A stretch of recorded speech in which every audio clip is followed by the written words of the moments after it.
बिस्मिल्लाहिर्रहमानिर्रहीम। अस्सलाम वालेकुम फ्रेंड्स, मेरा नाम होम्योपैथिक डॉक्टर अशफाक है और मेरा ताल्लुक़ स्वात पाकिस्तान से है।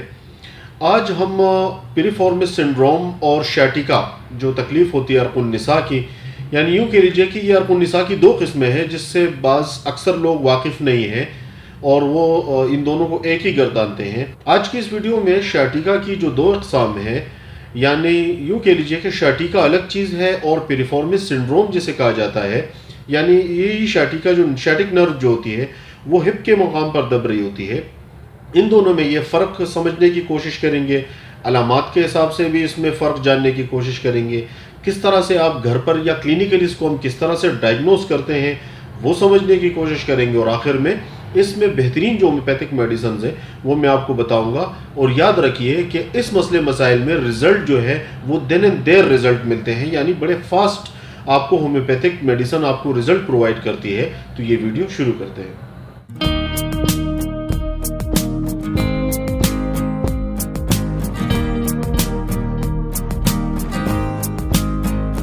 शैटिका के मामले में डिटेल से मैं अपनी एक वीडियो में डिस्कशन कर चुका हूं कि शैटिका क्या वजह होती है और किस वजह से शैटिका का पेन होता है। यहाँ पर पिरिफॉर्मिस सिंड्रोम और शैटिका दोनों को हम डिफरेंशिएट करेंगे, तो यहाँ पर मैं दोबारा से भी यूँ कह लीजिए कि शैटिका को भी हम डिस्कस कर लेंगे।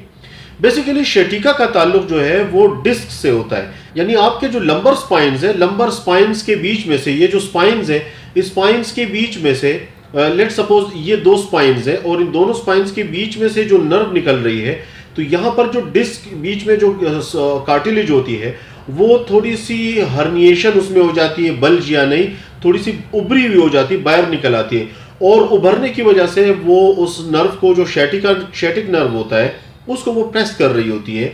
तो ये शैटिका का पेन होता है और एक स्ट्रेचनेस सी फील होती है पूरे शैटिक नर्व में, पूरी टांग के एंड तक जा करके।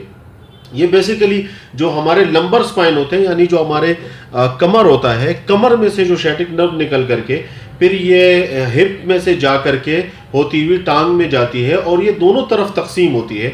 तो डिस्क के मुकाम पर डिस्क हर्निएशन की वजह से, जो डिस्क आपके हर्निएशन की वजह से नर्व पर प्रेशर डाल रहा होता है, वो शैटिका तकलीफ होती है, यानी अर्क़ुन्निसा का लंगड़ी का दर्द जो है वो उसे कहते हैं हम। अब पिरिफॉर्मिस सिंड्रोम को अगर हम डिस्कस करते हैं, पिरिफॉर्मिस सिंड्रोम का ताल्लुक जो है वो लंबर स्पाइन से नहीं होता, यानी ये रग जो है वो लंबर के जो स्पाइन्स होते हैं वहां पर ये रग बिल्कुल, स्पाइन्स तो ठीक होते हैं, वहां से ये नस निकल रही होती है, लेकिन आपका जो हिप है, हिप के मुकाम से ये जो हमारा सैक्रोइलेक जॉइंट जिसे हम कहते हैं, यानी जो हमारी ये बड़ी कूल्हे की हड्डी होती है, इस हिप में से यानी बटक में से, आपके बटक में से सैक्रोइलेक जॉइंट के पास से एक मसल से बाहर निकलती हुई ये नर्व गुजरती है और टांग के निचले हिस्से से होती हुई फिर नीचे और पैर तक जाती है। तो ये जो मसल होता है इसे पिरिफॉर्मिस मसल कहते हैं। ये मसल जो है, ये लिगामेंट, ये मसल, ये उस नर्व को दबा रहा होता है। तो ये उस जगह पर, यानी ये जो मसल है वो जहां पर हिप के मुकाम पर उस नस को दबा रहा होता है, तो ये पिरिफॉर्मिस सिंड्रोम कहलाता है। दोनों में बहुत ज़्यादा बुनियादी तौर पर काफ़ी ज़्यादा फ़र्क है। एक हड्डी के बढ़ जाने की वजह से, यानी आपके लंबर के अंदर जो हर्निएशन हो गई है, उस हड्डी में से उभार निकल आया है और वो रग को दबा रहा है, तो वो लंबर, वो शैटिका है, अर्क़ुन्निसा है। और पिरिफॉर्मिस का ताल्लुक जो है वो मसल से होता है, यानी पट्टे, जो एक पिरिफॉर्मिस पट्टा होता है बटक में, उसकी सूजिश की वजह से या उसके दबाने की वजह से नर्व पर जो प्रेशर पड़ता है वो पिरिफॉर्मिस सिंड्रोम कहलाता है। अब इसके जब हम पेशेंट हमारे पास आते हैं तो हम क्लिनिकल ट्रायल इसके किस तरह से करते हैं, यानी हम हमारे पास तो अगर पेशेंट के पास एमआरआई की रिपोर्ट नहीं होती है और उसके पास कोई और स्कैन यानी टेस्ट रिपोर्ट्स नहीं होते हैं और वो फिजिकल एक पेन लेकर के आ रहा होता है और कुछ पेशेंट इसमें कंफ्यूज होते हैं कि ये प्रॉब्लम हमें क्या है, तो उसको क्लिनिकली हम डायग्नोस करते हैं कि आया पेशेंट को शैटिका का प्रॉब्लम है या पिरिफॉर्मिस सिंड्रोम है। तो शैटिका के प्रॉब्लम के लिए सिंपल जो टेस्ट किया जाता है उसे हम स्ट्रेट लेग स्ट्रेचिंग टेस्ट कहते हैं, या सिंपल आम अल्फाज में उसे स्ट्रेच टेस्टिंग टेस्ट कहा जाता है। वो किस तरह से होता है, पेशेंट सीधा लेट जाए, बिल्कुल चित, और सीधा लेटाने के बाद जब पेशेंट की आप ये टांग उठाते हैं तो वो बहुत कम उठा पाता है। अगर पेशेंट शैटिका का मरीज है तो वो जिस टांग पे उसके तकलीफ है, यानी जो जहाँ जिस टांग की नर्व दब रही है और जिस तरफ प्रॉब्लम है, उस टांग को वो यानी यूं कह लीजिए कि ज़्यादा से ज़्यादा ही 40 डिग्री या 45 डिग्री तक ही वो उसको उठा पाएगा, मुकम्मल अपनी टांग वो नहीं उठा पाएगा। और फिर जब आप उसके पैर को टच करेंगे तो मजीद उसको स्ट्रेचनेस फील होती है। दूसरी बात ये, शैटिका के मरीज को तकलीफ जो है वो कमर के यानी कमर से लेकर के और नीचे टांग तक वो नस की खिंचावट महसूस होती है, तकलीफ महसूस होती है। ये इसका टेस्ट होता है सिंपल शैटिका का। अब पिरिफॉर्मिस सिंड्रोम के मरीज को टेस्ट करने का तरीका ये होता है कि एक तो सिंपल पिरिफॉर्मिस सिंड्रोम के मरीज की जो तकलीफ शुरू होती है वो जो कूल्हे की आपके यानी जहां पर यूं कह लीजिए कि अगर आप अपने ये कूल्हे को आप 4 हिस्सों में डिवाइड करें तो इस तरफ के बाहर के हिस्से पे यहां पर आप कूल्हे पे प्रेस करते हैं, एक पॉइंट पे जाकर के जो पिरिफॉर्मिस नर्व होता है उस पर प्रेस करने से यानी फिंगरिंग करने से आपको पेन होता है, तकलीफ महसूस होती है उसको पिन करने से। दूसरी बात यह, अगर पेशेंट लेट जाए सीधे और उसकी एक टांग इस तरह से दूसरे टांग पे डाल करके उसकी टांग को जब आप ऊपर उठाते हैं तो हिप के मुकाम पे जो पॉइंट मैंने आपको बताया वहां पर उसको स्ट्रेचनेस फील होती है। यानी आप पेशेंट को सीधे लेटाएं और उसकी टांग इस तरह से दूसरी टांग पे डालने के बाद जिस टांग पे तकलीफ हो टांग को आप यूं मोड़ेंगे, पेशेंट को मोड़ने की कोशिश करते हैं तो उसको तकलीफ महसूस होती है। फेयर टेस्ट मेथड इसे कहते हैं और फेयर टेस्ट मेथड के जरिए से पिरिफॉर्मिस सिंड्रोम के मरीज का आसानी से पता लगाया जा सकता है। दूसरी ये है कि हिप के मुकाम पर अगर आप फिंगर करते हैं पेशेंट को वहां पर उसे तकलीफ महसूस होती है। एमआरआई की रिपोर्ट अक्सर हम अपने मरीजों को रिकमेंड करते हैं और एमआरआई की रिपोर्ट से क्रिस्टल क्लियर ये पता चल जाता है कि ये प्रॉब्लम जो है लंबर स्पाइन्स में यानी शैटिका का है या पिरिफॉर्मिस सिंड्रोम है, उससे ये क्रिस्टल क्लियर मालूम हो जाता है। होम्योपैथिक ट्रीटमेंट की तरफ आते हैं। होम्योपैथी में किसी मर्ज के नाम पर दवा मुख्तस नहीं है, यानी यह है कि पिरिफॉर्मिस के लिए ये दवाइयाँ होंगी और शैटिका के लिए ये दवाई होंगी, ऐसा बिल्कुल नहीं है। अब मरीज की जो सिम्टम्स होती हैं उसके मुताबिक मेडिसिन का इंतखाब किया जाता है।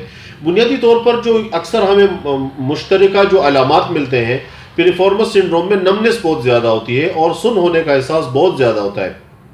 शैटिका में स्ट्रेचनेस होती है यानी खिंचावट महसूस होती है टांग की नस में, लेकिन पिरिफॉर्मिस सिंड्रोम में सुन होने का एहसास बहुत ज़्यादा पाया जाता है। और पिरिफॉर्मिस सिंड्रोम के मरीजों में ज़्यादातर जिस मेडिसिन से हमने रिजल्ट लिए हैं वो नेफाइलम है। नेफाइलम हम 30 की पोटेंसी में अक्सर अपने पेशेंट्स को यूज़ करवाते हैं। नेफाइलम 30 में ज़्यादातर पेशेंट्स जो पिरिफॉर्मिस सिंड्रोम के होते हैं और नमनेस के उनमें अगर सिम्टम्स आते हैं तो उसमें नेफाइलम बेहतरीन रिजल्ट प्रोवाइड करती है। इसके 2 से 3 कतरे दिन में 3-4 मरतबा इस्तेमाल किए जा सकते हैं और इसके बड़े बेहतरीन रिजल्ट हैं। दूसरी दवा जो इसमें बहुत ज़्यादा पिरिफॉर्मिस सिंड्रोम में रिकमेंड करते हैं वो है एसिड हाइड्रोफ्लोरिकम। एसिड फ्लोर पट्टों की सूजिश में और उससे रिलेटेड जो चाहे वो हड्डियों की सूजिश हो या पट्टों की सूजिश हो, उसमें एसिड फ्लोर के बड़े बेहतरीन रिजल्ट हैं और ये भी 30 की पावर में देते हैं और इसके 2 से 3 कतरे दिन में 3-4 मरतबा देते हैं।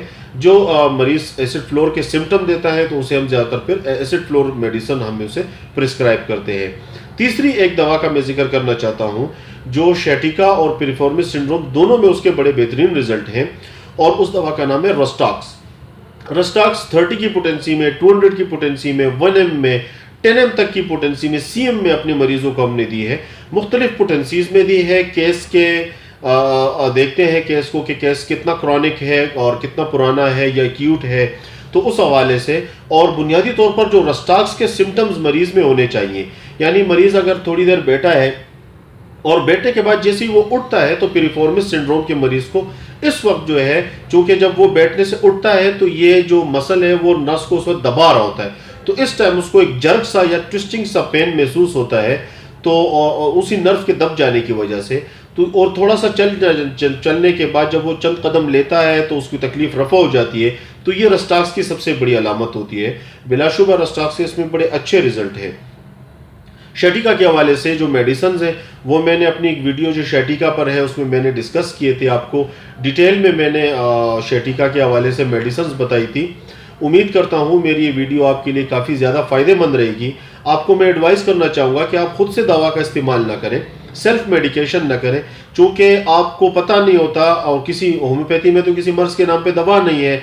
आपके जो सिम्टम होंगे उसके मुताबिक जो आपकी दवा सजेस्ट कर सकता है वो एक होम्योपैथ ही कर सकता है। तो किसी होम्योपैथिक डॉक्टर से ट्रीटमेंट करवाइए। और अगर आप मुझसे मेडिसिन ट्रीटमेंट करवाना चाहते हैं, चूंकि ऑनलाइन क्लिनिक भी मैं करता हूं और ऑनलाइन मेडिसिन अपने पेशेंट्स को मैं प्रोवाइड करता हूं, तो नीचे डिस्क्रिप्शन में डिटेल मौजूद है। आप मुझसे अपने इस मसले के बारे में डिस्कस कर सकते हैं, राब्ता कर सकते हैं और मेडिसिन भी अपने सिम्टम्स के मुताबिक मंगवा सकते हैं। Thank you very much. अल्लाह हाफिज़।